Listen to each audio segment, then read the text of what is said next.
শয়তান সেদিন মানুষের সামনে বক্তৃতা দিবে। এবার শয়তান বক্তৃতার মধ্যে বলবে, ইন্নাল্লাহা ওয়া'আদাকুম ওয়া'দাল হক। এ মানুষেরা শুনে নাও, নিশ্চয়ই তোমাদের ব্যাপারে আল্লাহ তাআলা যে ওয়াদা দিয়েছিলেন সেই ওয়াদাটাই সত্য। আল্লাহ তাআলা ওয়াদা দিয়েছিলেন মুমিনের জন্য জান্নাত, বেঈমানের জন্য জাহান্নাম। মুমিনের জন্য কিয়ামত হবে আসানের সাথে, বেঈমানের জন্য কিয়ামত হবে কষ্টের সাথে। যত ওয়াদা আল্লাহ তাআলা দিয়েছিলেন সবগুলা সত্য। কিন্তু আমি কেন তোমাদের সাথে এমন কাজ করলাম? কিন্তু আমি তোমাদের সাথে ওয়াদা করেছি, আল্লাহর সাথে ওয়াদা করেছি, যখন আদমকে সিজদা না করার অপরাধে আমাকে জান্নাত থেকে বের করে দেওয়া হলো, তোমাদের উপরে তো আমার একটা ক্ষোভ ছিল। আমি আল্লাহ তাআলার কাছে বললাম, আয় আল্লাহ, আমাকে জান্নাত থেকে তো বের করে দিবেন, ঠিক আছে, কিন্তু হাজার হাজার বছর ইবাদত করলাম, সেই ইবাদতের বিনিময়ে আমাকে কি কিছু দিবেন না? আল্লাহ তাআলা জানায় দিলেন, কি চাও ইবাদতের বিনিময়? শয়তান বলে, আমি আপনার কাছে তিনটা জিনিস চাই। এক নাম্বার, আয় আল্লাহ, যেই বনি আদমের কারণে আমাকে জান্নাত থেকে বের হতে হলো, এই বনি আদম তাদের বিস্তৃতি কতদিন পর্যন্ত হবে? আল্লাহ তাআলা বলেন, কিয়ামত পর্যন্ত তারা দুনিয়ায় থাকবে। শয়তান এবার বলে, আল্লাহ, তাহলে আমার হায়াতটা কিয়ামত পর্যন্ত আপনাকে দিয়ে দিতে হবে। আল্লাহ তাআলা বলে, যা, তোর এই দোয়া মঞ্জুর, দাবি মঞ্জুর, তোর হায়াত কিয়ামত পর্যন্ত। এবার শয়তান বলে, আল্লাহ, আমি দুনিয়ার মধ্যে মানুষের দ্বারা অপরাধ সংগঠিত করব, ভাইয়ের সাথে ভাইয়ের দ্বন্দ্ব লাগায় দিব, স্বামীর সাথে স্ত্রীর দ্বন্দ্ব লাগায় দিব, এক এলাকার লোকের সাথে আর এক এলাকার মানুষের দ্বন্দ্ব লাগায় দিব। কেউ যদি আমারে দেখতে পায় যে শয়তান ওই যে দ্বন্দ্ব লাগায় পালায়, আমার তো হালুয়া টাইট হয়ে যাবে। আয় আল্লাহ, আমাকে এমন পাওয়ার দিতে হবে যাতে করে কোনো মানুষ আমাকে দেখতে না পারে। শয়তানকে আল্লাহ বললেন, যা, তোর এই দাবি মঞ্জুর। কেমন মঞ্জুর আল্লাহ তাআলা করেছেন? আল্লাহ রাব্বুল আলামিনের নবী আমাদেরকে জানায় দেন, ইন্নাশ শাইতানা ইয়াজরি মাজরাদ দাম। শয়তান শুধু গোপন থাকতে পারে তা নয়, শয়তান নিজেকে মানুষের রক্তের মধ্যেও প্রবাহিত করতে পারে। এত সুপ্রিম পাওয়ার আল্লাহ তাআলা শয়তানকে দিয়েছেন। এরপরে শয়তান বলে, আল্লাহ, বেঁচে থাকার জন্য রিজিকের প্রয়োজন, কিন্তু রিজিকের খাজানা আপনি আল্লাহর হাতে। আমি তো শয়তানি করব, আপনার নাফরমানি করব। আল্লাহ, দুনিয়ার মধ্যে আমার অনুসরণকারীরা থাকবে, আমার দলের লোক থাকবে। আপনার নাফরমানি করার কারণে আপনি যদি তাদের রিজিক বন্ধ করে দেন তাহলে তো বিপদ। আয় আল্লাহ, আপনার এই দাবিটাও মঞ্জুর করতে হবে। দুনিয়ার মধ্যে যারা আমার অনুসারী হবে, শয়তান হোক আর মানুষ হোক আর জিন হোক, এদেরকে কখনো আপনি রিজিকের অভাব দিবেন না। আল্লাহ বলে, এইটাও মঞ্জুর। এজন্য দুনিয়ার মধ্যে যারা শয়তানি করে, ইসলাম বিরোধী কার্যক্রমে লিপ্ত হয়, দেখবেন ওদের টাকা পয়সা বেশি, ঠিক না?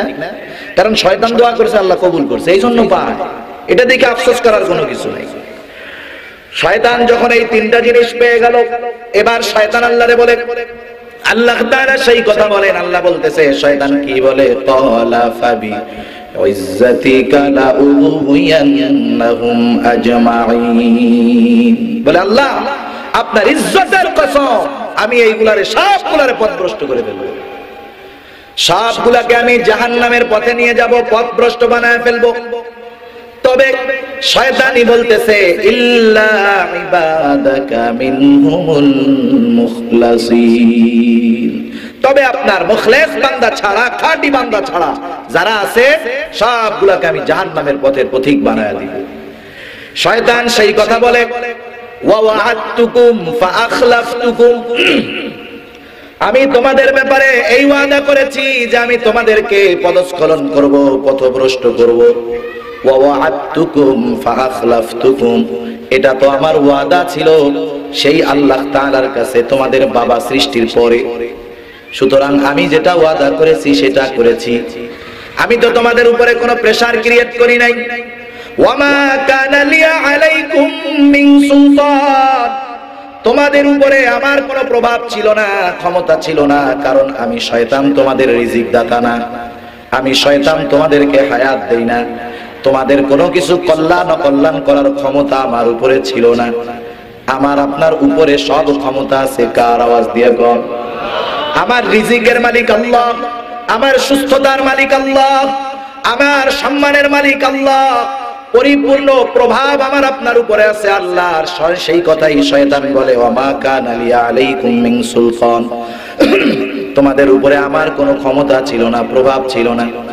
আমি তোমাদের রিজিক দেই নাই, সম্মান দেই নাই। তবে তোমরা এরপরেও কি করেছো?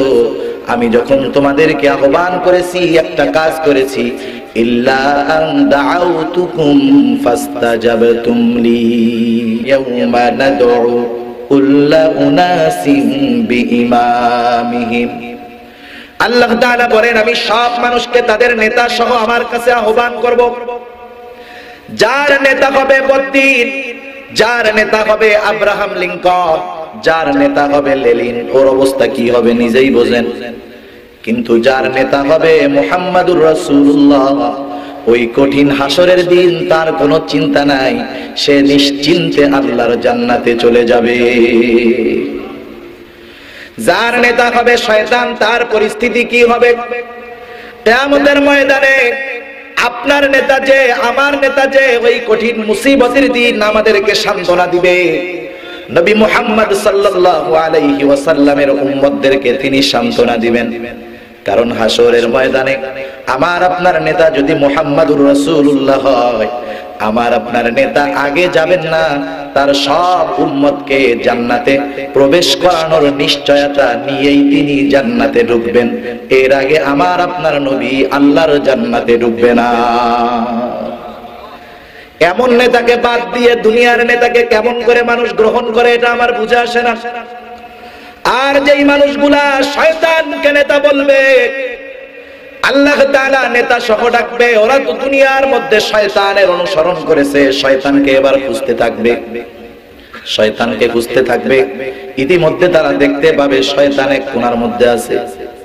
নেতাকে পাওয়ার জন্য নেতার কাছে দৌড় শুরু করবে। এইবার নেতাও তাদের ধাওয়া খাইয়া দৌড়াইতে থাকবে। অনেক দূর যাওয়ার পরে ইবলিস এবার ঘুরে দাঁড়াবে। তার অনুসরণকারীরা মনে করবে, এইবার মনে হয় নেতা আমাদেরকে বিপদ থেকে বাঁচার জন্য কোনো সলিউশন দিবে, কোনো বক্তৃতা দিবে।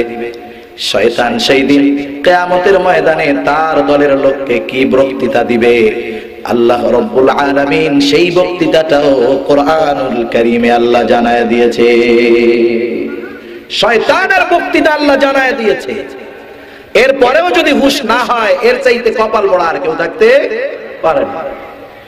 কি বক্তৃতা দিবে শয়তান সেদিন? আল্লাহ তাআলা বলেন, وقال الشيطان لما قضي الأمر إن الله وعدكم وعد الحق ووعدتكم فأخلفتكم وما كان لي عليكم من سلطان إلا أن دعوتكم فاستجبتم لي فلا تلوموني ولوموا أنفسكم ما أنا بمصرخكم وما أنتم بمصرخي। শয়তান সেদিন মানুষের সামনে বক্তৃতা দিবে। এবার শয়তান বক্তৃতার মধ্যে বলবে, ইন্নাল্লাহা ওয়া'আদাকুম ওয়া'দাল হক। এ মানুষেরা শুনে নাও, নিশ্চয়ই তোমাদের ব্যাপারে আল্লাহ তাআলা যে ওয়াদা দিয়েছিলেন সেই ওয়াদাটাই সত্য। আল্লাহ তাআলা ওয়াদা দিয়েছিলেন মুমিনের জন্য জান্নাত, বেঈমানের জন্য জাহান্নাম। মুমিনের জন্য কিয়ামত হবে আসানের সাথে, বেঈমানের জন্য কিয়ামত হবে কষ্টের সাথে। যত ওয়াদা আল্লাহ তাআলা দিয়েছিলেন সবগুলা সত্য। কিন্তু আমি কেন তোমাদের সাথে এমন কাজ করলাম?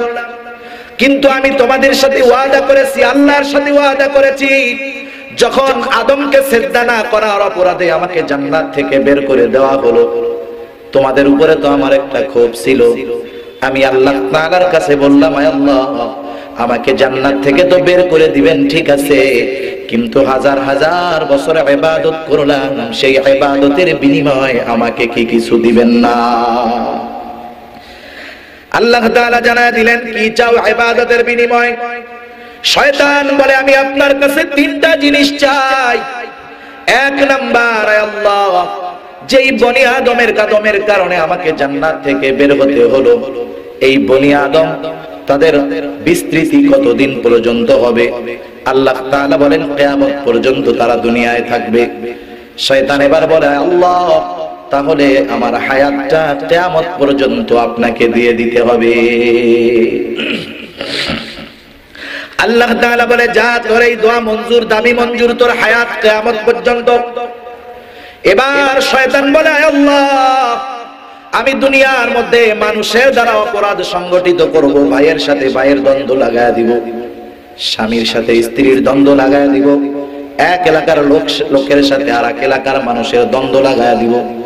কেউ যদি আমারে দেখতে পায় যে শয়তান ওই যে দ্বন্দ্ব লাগায় পালায়, আমার তো হালুয়া টাইট হয়ে যাবে। আয় আল্লাহ আমাকে এমন পাওয়ার দিতে হবে যাতে করে কোনো মানুষ আমাকে দেখতে না পারে। শয়তানকে আল্লাহ বললেন, যা তোর এই দাবি মঞ্জুর। কেমন মঞ্জুর আল্লাহ তাআলা করেছেন? আল্লাহ রাব্বুল আলামিনের নবী আমাদেরকে জানায় দেন, ইন্নাশ শাইতানা ইয়াজরি মাজরাদ দাম। শয়তান শুধু গোপন থাকতে পারে তা নয়, শয়তান নিজেকে মানুষের রক্তের মধ্যেও প্রবাহিত করতে পারে। এত সুপ্রিম পাওয়ার আল্লাহ তাআলা শয়তানকে দিয়েছেন। এরপরে শয়তান বলে, আল্লাহ বেঁচে থাকার জন্য রিজিকের প্রয়োজন, কিন্তু রিজিকের খাজানা আপনি আল্লাহর হাতে। আমি তো শয়তানি করব, আপনার নাফরমানি করব। আল্লাহ দুনিয়ার মধ্যে আমার অনুসরণকারীরা থাকবে, আমার দলের লোক থাকবে। আপনার নাফরমানি করার কারণে আপনি যদি তাদের রিজিক বন্ধ করে দেন তাহলে তো বিপদ। আয় আল্লাহ আপনার এই দাবিটাও মঞ্জুর করতে হবে। দুনিয়ার মধ্যে যারা আমার অনুসারী হবে, শয়তান হোক আর মানুষ হোক আর জিন হোক, এদেরকে কখনো আপনি রিজিকের অভাব দিবেন না। আল্লাহ বলে এইটাও মঞ্জুর। এজন্য দুনিয়ার মধ্যে যারা শয়তানি করে, ইসলাম বিরোধী কার্যক্রমে লিপ্ত হয়, দেখবেন ওদের টাকা পয়সা বেশি, ঠিক না? কারণ শয়তান দোয়া করেছে, আল্লাহ কবুল করছে, এই জন্য পায়। এটা দেখে আফসোস করার কোনো কিছু নাই। শয়তান যখন এই তিনটা জিনিস পেয়ে গেল, এবার শয়তান আল্লাহরে বলে, আল্লাহ তাআলা সেই কথা বলেন। আল্লাহ বলতেছে, শয়তান কি বলে? ক্বালা ফাবি ইজ্জাতিকা লা উযিয়ান্নাহুম আজমাইন। বলে আল্লাহ আপনার ইজ্জতের কসম, আমি এইগুলারে সবগুলারে পথভ্রষ্ট করে ফেলবো, সবগুলাকে আমি জাহান্নামের পথে নিয়ে যাব, পথভ্রষ্ট বানায় ফেলবো। তবে শয়তানি বলতেছে, ইল্লা ইবাদাকা মিনহুমুল মুখলাসিন। তবে আপনার মুখলেস বান্দা ছাড়া, খাঁটি বান্দা ছাড়া যারা আছে সবগুলোকে আমি জাহান্নামের পথের পথিক বানায় দিব। শয়তান সেই কথা বলে, ওয়া ওয়া'আদতুকুম ফাআখলাফতুকুম। আমি তোমাদের ব্যাপারে এই ওয়াদা করেছি যে আমি তোমাদেরকে পদস্খলন করব, পথভ্রষ্ট করব। ওয়া ওয়া'আদতুকুম ফাআখলাফতুকুম, এটা তো আমার ওয়াদা ছিল সেই আল্লাহ তাআলার কাছে তোমাদের বাবা সৃষ্টির পরে। সুতরাং আমি যেটা ওয়াদা করেছি সেটা করেছি। আমি তো তোমাদের উপরে কোনো প্রেসার ক্রিয়েট করি নাই। ওয়ামা কানা লিয়া আলাইকুম মিন সুলতান, তোমাদের উপরে আমার কোনো প্রভাব ছিল না, ক্ষমতা ছিল না, কারণ আমি শয়তান তোমাদের রিজিক দাতা না। আমি শয়তান তোমাদেরকে হায়াত দেই না। তোমাদের কোনো কিছু কল্যাণ অকল্যাণ করার ক্ষমতা আমার উপরে ছিল না। আমার আপনার উপরে সব ক্ষমতা আছে। কার? আওয়াজ দিয়ে বল। আমার রিজিকের মালিক আল্লাহ, আমার সুস্থতার মালিক আল্লাহ, আমার সম্মানের মালিক আল্লাহ। পরিপূর্ণ প্রভাব আমার আপনার উপরে আছে আল্লাহর। সেই কথাই শয়তান বলে, ওয়ামা কানা লিয়া আলাইকুম মিন সুলতান, তোমাদের উপরে আমার কোনো ক্ষমতা ছিল না, প্রভাব ছিল না। আমি তোমাদের রিজিক দেই নাই, সম্মান দেই নাই। তবে তোমরা এরপরেও কি করেছো? আমি যখন তোমাদেরকে আহ্বান করেছি, একটা কাজ করেছি, ইল্লা আন দাআউতুকুম ফাস্তাজাবতুম লি। এই বক্স দুইটার আওয়াজ সুন্দর করেন, মনিটর দুইটার আওয়াজ ক্লিয়ার করেন আর একটু।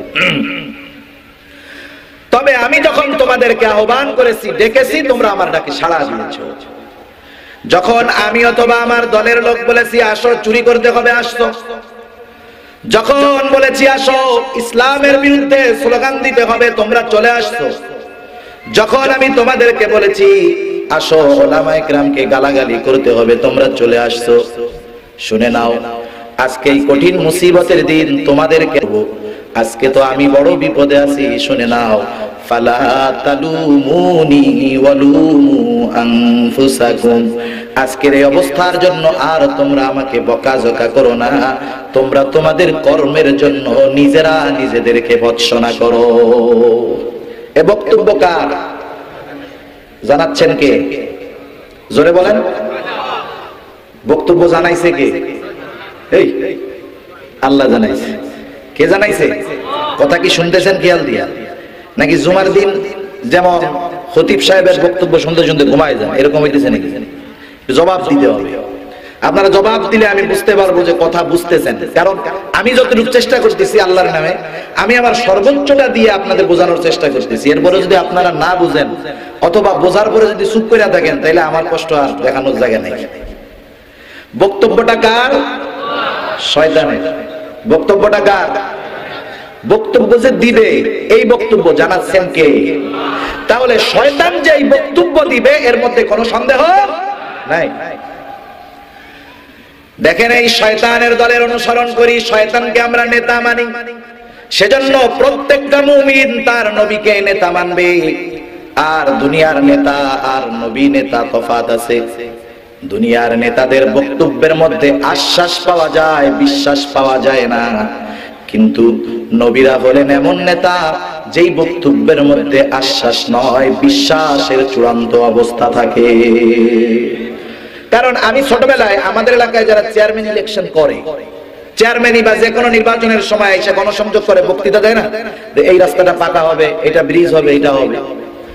আমি যখন বুঝি ওই সময়ের চেয়ারম্যান পদপ্রার্থীরা যেই বক্তব্য দিতেন, যেই রাস্তার কথা বলতেন, যেই ব্রিজের কথা বলতেন, আজকে 20-25 বছর পরেও দেখি ওরা ওই রাস্তারই কথা কয়, ওই ব্রিজেরই কথা কয়। তার মানে আগের এই বক্তৃতা যারা দিয়েছে ওরা আশ্বাস দিয়েছে, ওদের কথায় বিশ্বাস নাই। কিন্তু পয়গম্বর আলাইহিস সালাম হলেন এমন নেতা, এই নেতাগুলা বক্তৃতা নিজের থেকে দেন না, তাদের বক্তৃতা দুনিয়ার কোন মানুষ লিখে দেন না, তারা বক্তৃতা দেন আরশে আজিমের মালিকের সিদ্ধান্ত অনুযায়ী। এজন্য নবীরা নিজের থেকে কোনো কথা বলেন না, নবীরা যেটা বলেন সেটাও ওহী, দ্বীনের ব্যাপারে যেটা বলেন সেটাও ওহী। আল্লাহ বলেন, ওয়া মা ইয়ানতিকু আনিল হাওয়া ইন হুয়া ইল্লা ওয়াহয়ুন ইউহা, নবীরা যা বলেন তা হলো ওহী। মুসা আলাইহিস সালাম এবার তার কর্মীদেরকে সান্ত্বনা দিবেন। দুনিয়ার ওয়াইজ আমরা অনেক লম্বা ওয়াজ করা লাগে একটা কথা বোঝানোর জন্য, একটা বিষয় বোঝানোর জন্য অনেক লম্বা কথা বলা লাগে, কিন্তু পয়গম্বর আলাইহিস সালামের বক্তব্য সংক্ষিপ্ত, সংক্ষিপ্ত বক্তৃতার মধ্যে অনেক কথা। মুসা আলাইহিস সালাম এবার কি বক্তব্য দিলেন আল্লাহ তাআলা সেই কথা বলেন। মুসা আলাইহিস সালাম তার কর্মীদেরকে অভয় দিচ্ছেন, বক্তৃতা দিচ্ছেন, আল্লাহ তাআলা সেই বক্তৃতা আমাদেরকে জানায় দিলেন। আল্লাহ বলেন, মুসা আলাইহিস সালাম বলতেছে, ক্বালা কাল্লা ইন্না মাইয়া রাব্বি সায়াহদিন। বনি ইসরাইল সম্প্রদায় ছিল প্রশ্ন করার ওস্তাদ, কথায় কথায় প্রশ্ন। এমন একটা বক্তব্য মুসা আলাইহিস সালাম দিলেন যেই বক্তব্যের পরে বনি ইসরাইলের আর কোনো ওই সময় কোনো প্রশ্ন করার সুযোগ আর থাকলো না। শব্দ কয়েকটা। এক নম্বর শব্দ হলো কাল্লা। মুসা আলাইহিস সালাম বললেন, না, ধরা পড়বো না।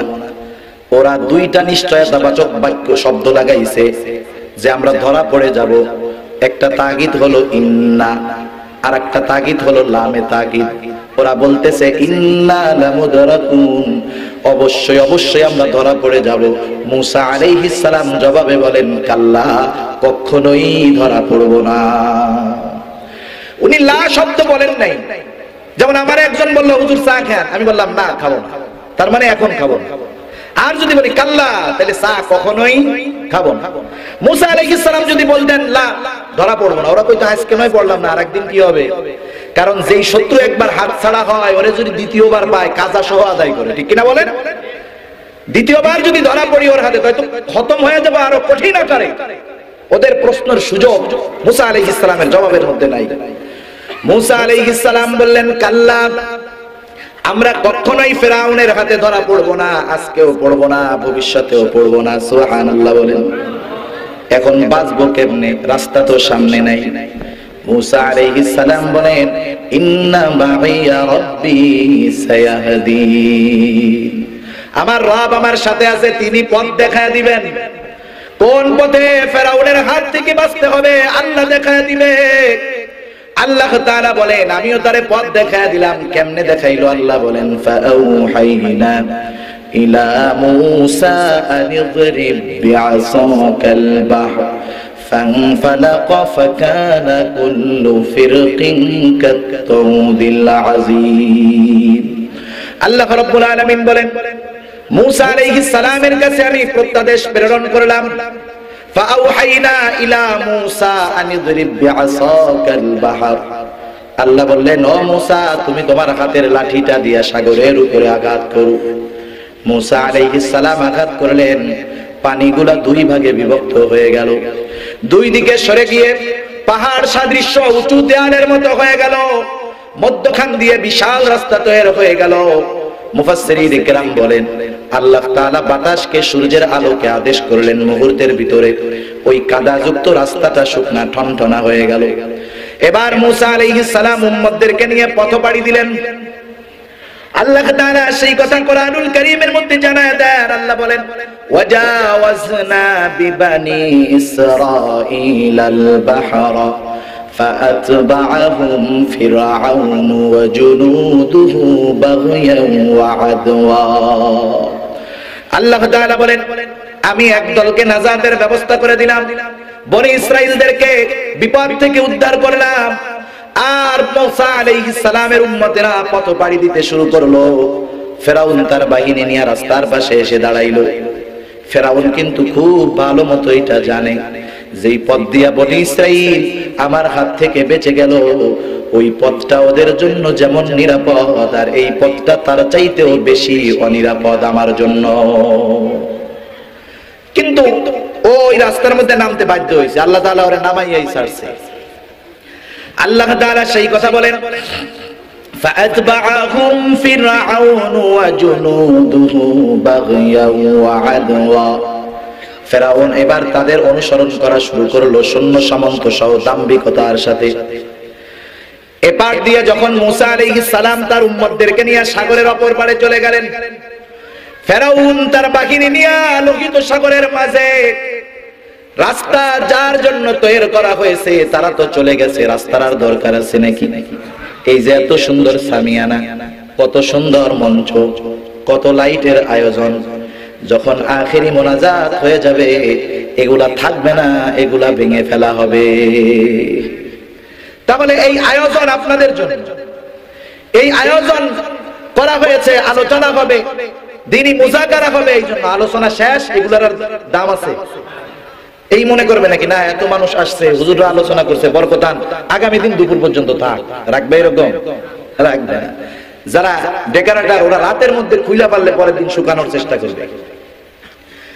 রাস্তা ছিল বনি ইসরাইলের জন্য, তারা তো পার হয়ে গেছে, রাস্তার আর দরকার নাই।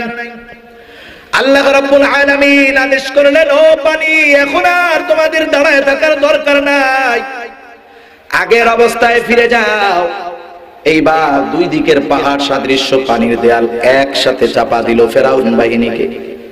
স্বাভাবিক, একটা মানুষ যদি অনেক উঁচু থেকে পানির মধ্যে লাফ দেয় অনেক তলে চলে যায়, আর যখন দুই দিকের পানির এমন চাপ, হাবুডুবু খেয়ে অবস্থা খারাপ হয়ে যাবে। 91 জলোচ্ছ্বাস, 91 হয়েছে না? কি জলোচ্ছ্বাস, কত বড় একটা ঢেউ। একটা কবিতা ওই সময় হয়েছিল, রাত দুপুরে সাগর থেকে উঠলো মরণ ঢেউ, মরলো মানুষ লাখে লাখে, বাঁচলো না রে কেউ। ওই সময় এই কবিতাটা লিখছিল কে জানে। ওই অবস্থায় ঢেউয়ে ওই অবস্থা, আর যদি পানির চাপ দুই দিক দিয়ে একসাথে থাকে অবস্থা কি হবে? পানির চাপ, ফেরাউন হাবুডুবু খাওয়া শুরু করলো, বুঝতে পারছে কাম খালাস, আর বাঁচার উপায় নাই। এতদিন পর্যন্ত আল্লাহ ছাড় দিয়েছে, আজকে আর ছেড়ে দিবে না। দুনিয়ার যত পাপীরা আছে দাম্ভিকতার সাথে দুনিয়ার মধ্যে চলো, আল্লাহর নাফরমানি করো, মনে রাখো আল্লাহ তাআলা ছাড় দেন, কিন্তু চূড়ান্ত ভাবে আল্লাহ তাআলা ছেড়ে দেন না। আল্লাহ বলেন, ইন্না বাতশা রাব্বিকা লাশাদীদ, আমার ধরা বড় শক্ত ধরা। যেদিন ধরবো সেদিন ছুটার কোনো উপায় আছে নাই।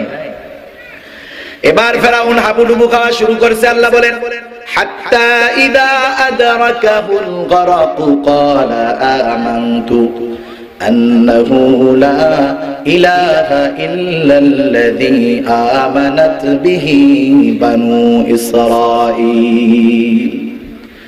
একটা জিনিস মনে রাখতে হবে, যখন গজব চলে আসে তখন আর তাওবা কবুল হয় না। মৃত্যুর যন্ত্রণা যখন শুরু হয়ে যায় তখন আর তাওবা কবুল হয় না। এজন্য নবী আমার বলেন তাওবার দরজা খোলা। কিয়ামতের আগ পর্যন্ত, যখন সূর্য পশ্চিম দিক দিয়ে না ওঠা পর্যন্ত তাওবার দরজা খোলা থাকবে সবার জন্য। কিন্তু আমার জন্য কতক্ষণ তাওবা কবুল হবে? নবী আমার বলেন প্রতিটা ব্যক্তির তাওবা আল্লাহ ওই পর্যন্ত গ্রহণ করবে যতক্ষণ না তার মৃত্যুর ছেলেশা উঠে। গড় করা হয় মৃত্যুর আগে, স্বাভাবিক মানুষের ছেলেশা ওঠে। এই ছেলেশা ওঠার আগ পর্যন্ত তথা শ্বাসকষ্ট হওয়ার আগ পর্যন্ত তাওবা কবুল হয়, এরপরে আর তাওবা কবুল হয় না। ফেরাউন যখন বুঝতে পারছে আমি আসলেই শেষ, চূড়ান্ত পর্যায়ের গজব চলে আসছে, ফেরাউন বলতেছে আমানতু আন্নাহু লা ইলাহা ইল্লাল্লাহ, আমি ঈমান আনলাম যে আল্লাহ ছাড়া কোনো ইলাহ নাই। আর একটু ব্যাখ্যা করে বলতেছে কোন আল্লাহর উপরে ঈমান আনলাম? আন্নাহু লা ইলাহা ইল্লাল্লাযী আমানাত বিহি বানু ইসরাঈল। ফেরাউন যেই রবের উপরে ঈমান আনছে, যে ইলাহের উপরে ঈমান আনছে বনি ইসরাইলরা, ফেরাউন বলতেছে আমি ওই বনি ইসরাইলদের রবের উপরে ঈমান আনলাম। আল্লাহ রাব্বুল আলামিন বলে এখন তোমার চূড়ান্ত ফয়সালা হবে, এখন তোমার ঈমান কবুল হবে না। আল্লাহ তাআলা বলেন আল আনা ওয়া ক্বাদ আসাইতা মিন ক্বাবলু ওয়া কুনতা মিনাল মুফসিদিন। এট দ্য মোমেন্ট, এই মুহূর্তে ঈমান আনছো, এখন আর তোমার ঈমান কবুল হবে না। ওয়া ক্বাদ আসাইতা মিন ক্বাবলু ওয়া কুনতা মিনাল মুফসিদিন, তুমি তো অনেক নাফরমানি ইতিপূর্বে করেছো, দুনিয়ার মধ্যে ফ্যাসাদ সৃষ্টি করে বেড়াইছো। আমার দলের লোক যারা ছিল তাদেরকে শান্তিতে থাকতে দাও নাই। আমার নবী মূসা আলাইহিস সালামকে কত কষ্ট দিলাম, আমার উম্মতদেরকে বান্দাদেরকে কত কষ্ট দিলাম। ইতিপূর্বে তুমি কম ফিতনা ফাসাদ করো নাই। আজকে যতই ঈমান আনো না কেন তোমার ঈমান আমি আল্লাহর কাছে গ্রহণযোগ্য হবে না। তোমার ব্যাপারে চূড়ান্ত ফয়সালা হয়ে গেছে, তবে শুনো কি করব। আল্লাহ তাআলা বলেন ফালইয়াউমা নুনাজ্জিকা বিবাদানিকা লিতাকুনা লিমান খালফাকা আয়া ওয়া ইন্না কাসীরাম মিনান নাসি আন আয়াতিনা লাগাফিলুন। আল্লাহ তাআলা বলেন তোরে তো সমুদ্রের মধ্যে চুবায়া মারতেছি, তোর লাশটা মাছি খাবে না, পোকা ধরবে না, আমি তোর দেহকে সংরক্ষণ করব। ফালইয়াউমা নুনাজ্জিকা বিবাদানিক, তোর দেহকে আমি সংরক্ষণ করব, পানিতে পচবে না, পোকায় ধরবে না, মাটিতে খাবে না। কেন তোর দেহ আমি সংরক্ষণ করব? আল্লাহ বলেন লিতাকুনা লিমান খালফাকা আয়া, কারণ তোর পরে তোর মতো যেই জালেম শাসকরা আসবে, জালেমদের পরিণতি কি হয় সেটা নিদর্শন হিসাবে ওদের জন্য রেখে দিব। যারা জালেম তোর পরে আসবে ওরা দেখবে যে ফেরাউনের কত ক্ষমতা ছিল, এরপরেও ফেরাউনকে আল্লাহ ছেড়ে দেন। আছে না ফেরাউনের লাশ? আসেনি মিশরে? মানুষ লাশ দেখার জন্য মিশরে যায়, পর্যটক হিসাবে মিশরে যায়। মূল উদ্দেশ্য তো এইটা নয়, মূল উদ্দেশ্য হলো আল্লাহ তাআলা এর মধ্যে শিক্ষা রেখেছেন। কিন্তু আফসোস মিশরের মধ্যে গিয়া ফেরাউনের লাশ দেখে আসে, কিন্তু ফেরাউনের কেন এমন পরিণতি হলো এই ব্যাপারে শিক্ষা গ্রহণ করে না। এই জন্য আল্লাহ তাআলা বলেন ওয়া ইন্না কাসীরাম মিনান নাসি আন আয়াতিনা লাগাফিলুন। এরপরেও ফেরাউনের লাশ পরিস্থিতি দেখার পরেও অধিকাংশ মানুষ গাফেল, এটা নিয়ে চিন্তা করে না যে ওর পরিস্থিতি যা হইছে আমরা যদি ইসলাম এবং মুসলমানদের বিরোধিতা করি আমাদেরও সেই অবস্থা হতে পারে। যাই হোক, এরা যে চুগনি খেয়ে মরলো, মুসা আলাইহিস সালামের উম্মত ওই পাশে দাঁড়ায় দেখছে না? দেখছে। এরকম দৃশ্য দেখার পর পয়গম্বর বললেন যা তাই হয়ে গেল। এরকম দৃশ্য দেখার পর ইমানের শক্তি বাড়ে না কমে? গেছে এক জায়গায় নিয়ে, খাবার নাই। আল্লাহ রাব্বুল আলামিন মান্না সালওয়ার ব্যবস্থা করেছেন, প্রতি বেলায় যত পরিমাণ যত লাগে খাবে আসমানের খাবার। আসমানের খাবার খায় বনি ইসরাইল। মুসা আলাইহিস সালামের কাছে প্রত্যাদেশ আসলো, মুসা জালেমের বিরুদ্ধে জিহাদ করতে হবে, তোমার উম্মতদেরকে জানায় দাও সেই জিহাদে তারা অংশগ্রহণ করবে। মুসা আলাইহিস সালামের উম্মত মান্না সালওয়া খাওয়া উম্মত, এদেরকে বলতেছে মুসা আলাইহিস সালাম চলো, আল্লাহর তরফ থেকে আদেশ এসেছে কাফেরদের বিরুদ্ধে জিহাদ করতে হবে। মুসা আলাইহিস সালামের উম্মত এত আরামে থাকার উপর এরা বলতেছে ইযহাব আনতা ওয়া রাব্বুকা ফাকাতিলা ইন্না হাহুনা কাঈদুন। কত সোজা সুন্দর কথা। মুসা তুমি আর তোমার রব গিয়া জিহাদ করো, আমরা বৈশা বৈশা থাকি, আমরা বসে বসে মান্না সালওয়া খাই, তুমি আর তোমার রব গিয়া জিহাদ করো। এত আরামের পরে, এত নিয়ামত খাওয়ার পর যারা যুদ্ধ করতে রাজি হয় নাই, আল্লাহর নবী চিন্তা করতেছে আমার উম্মত খাইতেও পায় না, এখন যদি জিহাদ করতে বলি ওরা কি যাবে? নবী আমার চিন্তিত। এরপরেও প্রকৃত অবস্থা তাদের সামনে তুলে ধরলেন। সর্বপ্রথম পরামর্শ চাইলেন মুহাজিরদের কাছে, কারণ এই যুদ্ধে মুহাজিরেরা মুখোমুখি হবে কারো ভাই, কারো পিতা, কারো সন্তান, কারো বন্ধু, কারো প্রতিবেশীর বিপক্ষে। মুহাজিরদেরকে আল্লাহর নবী বলতেছেন, ও আমার মুহাজিরেরা, মক্কার কাফেররা তো যুদ্ধ করার জন্য বদরের ময়দানে হাজির, তোমরা কি বলো? মুহাজিরদের পক্ষ থেকে যেই জবাব তার সারমর্ম হলো, ইয়া রাসূলুল্লাহ, ঈমানের জন্য বাড়ি ছেড়েছি, সম্পদ ছেড়েছি, পরিবার ছেড়েছি, সব কিছু ত্যাগ করেছি ইয়া রাসূলুল্লাহ, ঈমানের জন্য যদি জীবন দিতে হয় তবুও আমরা পিছপা হব না। রাসূলুল্লাহ সাল্লাল্লাহু আলাইহি ওয়াসাল্লাম আনসারদেরকে জিজ্ঞাসা করেন, তোমরা কি বলো? কারণ ইসলামের জন্য তোমাদের কত অবদান। যখন আমাদের আত্মীয় স্বজন আমাদেরকে দেশ থেকে পলায়ন করতে বাধ্য করলো, তোমরাই আমাদেরকে সহযোগিতা করেছো। এজন্য আল্লাহর নবী তাদের নাম দিয়েছে আনসার। আনসারদের জন্য আল্লাহর নবী বিশেষ দোয়া পর্যন্ত করেছে। তোমরা কি বলো? আনসারদের জবাবের সারমর্ম হলো, ইয়া রাসূলুল্লাহ, আমরা আপনার সামনে পেছনে ডানে বামে চতুর্দিকে থেকে কাফেরদের বিরুদ্ধে জিহাদ করব, শরীরে এক বিন্দু রক্ত থাকা পর্যন্ত জিহাদের ময়দান থেকে পেছনে ফিরে আসব না। একটু আগে নবীর চেহারার মধ্যে চিন্তার ছাপ, কিন্তু এদের কথা শোনার পরে চেহারা থেকে চিন্তা দূর হয়ে গেছে। সৈন্য বাছাই শুরু হয়ে গেল। 313 জনের একটা কাফেলা, 313 জন সৈন্য, 313টা তলোয়ার নাই, 313টা ঘোড়াও নাই। অনেক দূর পাড়ি দিয়ে রমজান মাস রোজা রেখে খালি পায়ে রোদের মধ্যে, কষ্টের মধ্যে। কারণ যেই বছর বদরের জিহাদ সংগঠিত হয়, অনেক ঐতিহাসিকগণ বলেন সেই বছর রোজা ফরজ হয়। রোজার নাম রমজান মাস কেন?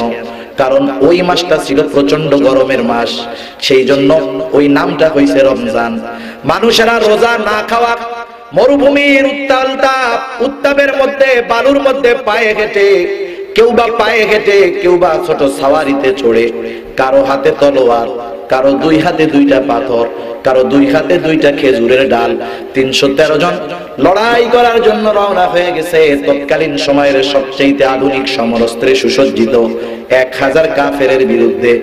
এই 313 জনের কাছে হয়তো তলোয়ার নেই, আধুনিক অস্ত্র নাই, ঘোড়া নাই, কিন্তু এই 313 জনের কাছে এমন পাওয়ারফুল ঈমান ছিল, ওই মুহূর্তে যদি গোটা দুনিয়াও তাদের সামনে আসতো, ওই 313 জনের কাছে পরাজিত হতে তারা বাধ্য হয়ে যেত। এমন এক শক্তি নিয়ে তারা বদরের ময়দানে রওনা হয়ে গেছে। এই 313 জনের মধ্যে একজনের নাম হলো আবু উবাইদা ইবনুল জাররাহ রাদিয়াল্লাহু তাআলা আনহু। এই আবু উবাইদা যুদ্ধের ময়দানে গেছে।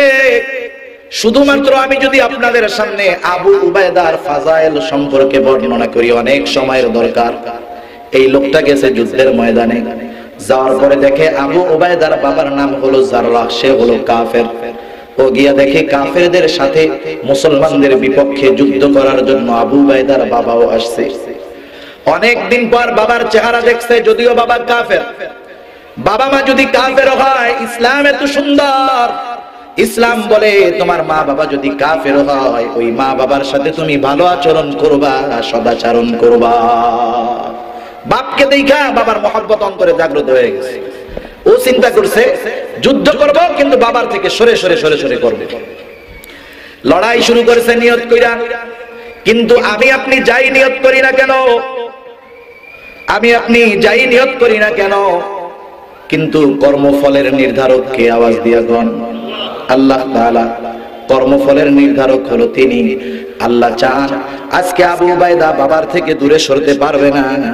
আজকে আল্লাহ তাআলা দুনিয়াবাসীকে বাপ বেটার লড়াই আল্লাহ তাআলা দেখাবে। শেষ করে দেব, শেষ করে দেব। ওয়া আখিরু দাওয়ানা আনিল হামদুলিল্লাহি রাব্বিল আলামিন। আল্লাহ তাআলা চাইলে পরে এক সময় কথা হবে ইনশাআল্লাহ। তো যাই হোক, ইমানের লড়াইতে আমাদের টিকে থাকতে হবে। আমাদেরকে কার দল হতে হবে জোরে বলেন। যাই হোক, আবু উবাইদা বাবার সাথে এবার মুখোমুখি হয়ে গেছে। এত গরম হন কেন? গরম হওয়া যাবে না, কারণ শিডিউল মেইনটেনেন্স। আমি তো ফাউ গাইতেছি, আপনারা আমার ওয়াজ ফাউ শুনতেছেন। বসেন বসেন, ঠিক আছে, কারণ সময় হয়ে গেছে, অনেক জায়গায় আজান হইতেছে। মূলত আজানের সময় আলোচনা না করাটাই ভালো। যাই হোক, আবু উবাইদার সাথে তার বাবার মুখোমুখি হয়ে গেছে। হযরত আবু উবাইদা বাবা যখন সামনে উঁচু তরবারি নিচে নেমে গেছে, চিন্তা করতেছে অবস্থা কি হবে। জাররাহ আবু উবাইদার বাবা, তিনিও সামনে অস্ত্র হাতে ছেলের সামনে অনেকদিন পরে ছেলেকে দেখছে। কিন্তু যে কাফের তার অন্তরের মধ্যে থাকে কুফরি, যে কাফের তার অন্তরের মধ্যে থাকে কপটতা, ভয়। ও চিন্তা করতেছে না জানি আমার ছেলে আমার উপরে তরবারি চালায়া বসে। এবার জাররাহ এই চিন্তা করে আবু উবাইদার উপরে তরবারি চালায়া দিল। আবু উবাইদা এবার আর পিতার মহব্বত অন্তরে রাখে নাই। ইমানের মহব্বতে বাবার সাথে আবু উবাইদা লড়াই শুরু করে দিল। লড়াইয়ের একটা পর্যায়ে আবু উবাইদা নিজের হাতে নিজের বাবাকে দুনিয়া থেকে বিদায় করে দিল। এমন একটা পরিস্থিতি, কাফেররা তো সমালোচনা করতেছে, দেখ বাপরে মেরে ফেলছে। বাপকে যে হত্যা করেছে দুনিয়ার কারণে, দুনিয়ার মহব্বতে, সম্পদের কারণে, দুনিয়ার কারণে করে নাই, দুনিয়ার মহব্বতে করে নাই। বরং আমাদের দেশে আমরা তো দেখি ইয়াবার জন্য, নেশার জন্য সন্তানেরা বাপকে হত্যা করে। ঘটনা ঘটে কি ঘটে না? আবু উবাইদা কেন হত্যা করলো সেই কথার সাক্ষী আল্লাহ তাআলা। যে আয়াতখানা তিলাওয়াত করেছি ওই আয়াতের মধ্যে আল্লাহ জানায় দেন, আল্লাহ বলেন, লা তাজিদু কওমান ইউমিনুনা বিল্লাহি ওয়াল ইয়াউমিল আখির ইউআদ্দুনা মান হাদ্দাল্লাহা ওয়া রাসূলাহু ওয়ালাউ কানু আবাআহুম আও আবনাআহুম أو إخوانهم أو عشيرتهم أولئك كتب في قلوبهم الإيمان। আল্লাহ তাআলা সাক্ষী দিচ্ছেন, দুনিয়ার মানুষ শুনে নাও, যারা আল্লাহর উপরে আখিরাতের উপরে ঈমান এনেছে, যেই সম্প্রদায়, যেই মানুষেরা আল্লাহ এবং আখিরাতের উপরে ঈমান এনেছে, এই মানুষগুলা যদি দেখে কেউ আল্লাহ এবং তার রাসূলের বিরুদ্ধাচরণ করে, এখন যদি এই বিরুদ্ধাচরণকারী ওই মুমিনের বাবাও হয়, মুমিনের সন্তানও হয়, মুমিনের আত্মীয় স্বজন, পরিবার পরিজন যেই হোক না কেন, আল্লাহ এবং তার রাসূলের মহব্বতে ওই মুমিন আল্লাহ এবং তার রাসূলের বিরুদ্ধাচরণকারী তার বাবা, সন্তান, পরিবার পরিজন কাউকে তারা ছেড়ে দেয় না।